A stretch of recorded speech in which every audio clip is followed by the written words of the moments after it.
Hi, I'm Catherine. I'm a shaman and the owner of Walking Between Worlds, and I'm on the last day of my sort of vacation. And I wanted to do a video that actually was requested maybe 2 months ago now, by PLAGUEOFCHAOS. He requested I do a video talking about how do you figure out what kind of spirits you should work with. And I think that's a really good question, and one I probably would have never thought to answer or talk about on this channel by myself. So thank you very much for asking me that and asking me to do this. And I'm sorry that it took me so long to actually take the time to make this for you. And I really hope that it helps you and helps everyone else who's seeing this, who might be currently working with spiritual entities or thinking about working with them. So the very first thing you want to do is you want to know what your intentions are. You want to know why do you want to work with the spirit world? What is your intention? Do you want information? If so, what kind of information are you looking for? Do you want help in working with certain aspects of yourself that you want to improve? Are you trying to change your life, literally change your life, do something, trying to change things and feel like it's out of your control and you want outside help from the universe to help you with that? These are all valid reasons to work with different spirits, but some spirits are better suited for some purposes than others. So that's the first thing. The second thing is, who wants to work with you? Trust goes both ways. You have to be able to trust in those entities, but they have to be able to trust in you too. And there's a certain deference and respect also, depending on what kind of entity that you want to work with. Some of them have different things that will draw them closer and others that won't. So that's important to know too. The easiest way to figure out who wants to work with you is ask. Take some time either to meditate or to journey. Just kind of clear your head and be open to communication and from listening to anyone who wants to present themselves to you. But when you do this, make it very clear that you only want to work with someone who is willing to meet these intentions that you have. State those intentions. I want to work with someone who's willing to give me information about how I can change my career path. And then allow those spirits to present themselves. Once you decide what spirit or kind of spirit that you want to work with, and they've expressed a willingness to work with you, the next step is research.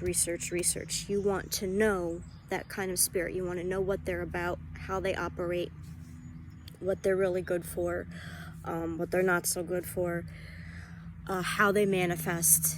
You also want to know how to call them in, how to communicate best with them while they're there in your presence, and how to send them home. Calling anything in is the easiest part, and sending them home is always the absolute hardest. If you don't know how to do that, you're kind of fucked. So really do the research and make sure that you know how to do these things. An example, I sometimes do Enochian magic. I studied Enochian magic. I mean, just reading books, reading John Dee's, all his journals, all his writings, reading books by other magi who had done this work before. I did nothing but read books about that process for a good 5 or 6 years, because I was not gonna mess myself up. I really wanted to make sure that I knew what I was doing. Then I spent 6 months making the tools that you need for the ritual, a table of practice, the sigils, the layman, the ring, all that stuff I made myself, not just to put my energy into it, but to really cement in my brain that this is happening and this is how you make it happen. And I did all of that before I did my first ritual.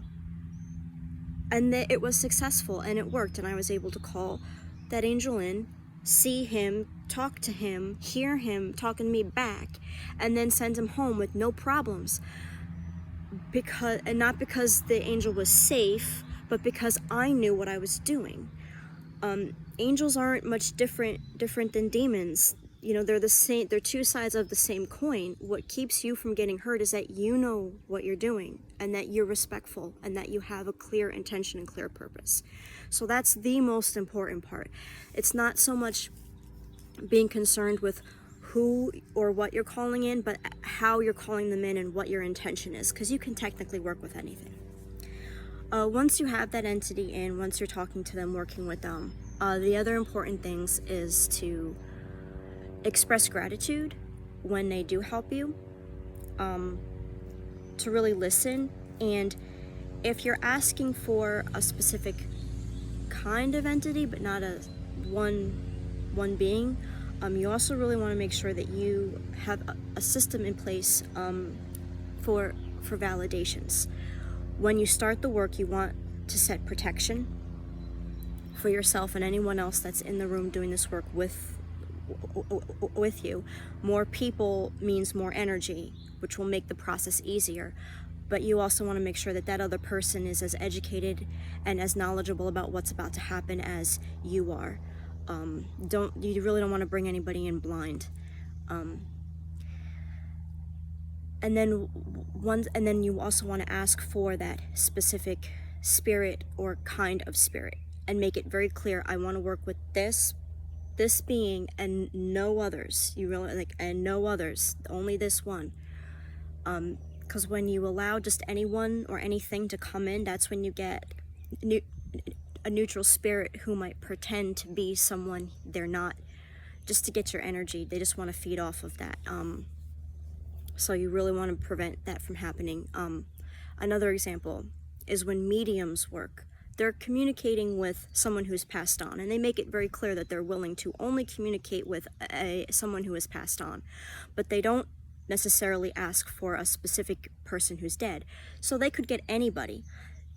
So part of their process in their reading is a validation system. They want to know how the person died, some memories that their sitter might remember of their time with that individual, things that can validate, aka prove to the sitter that the person that they're communicating with is the actual loved one that the sitter knows. These are all ways to ensure that the messages and the things that they're receiving are accurate, and that they are truthful, and that it's not a neutral spirit trying to pretend to be someone or something that they're not.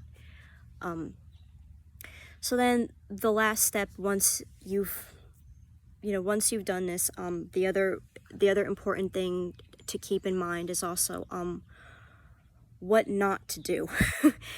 Again, like, don't just call in someone or something because you can or because you feel like it.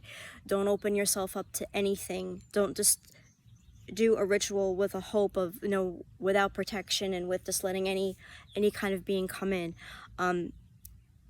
I've been doing exorcisms since I was 15, and they're very infrequent. Just putting that out there, they're very, very infrequent. However, when they do happen, almost every single time, it's because some clown who wasn't thinking and who didn't know what they were doing decided they were going to call something in that they could not control. They didn't know how to bring it in, they didn't know how to send it home, and they didn't even know what it was.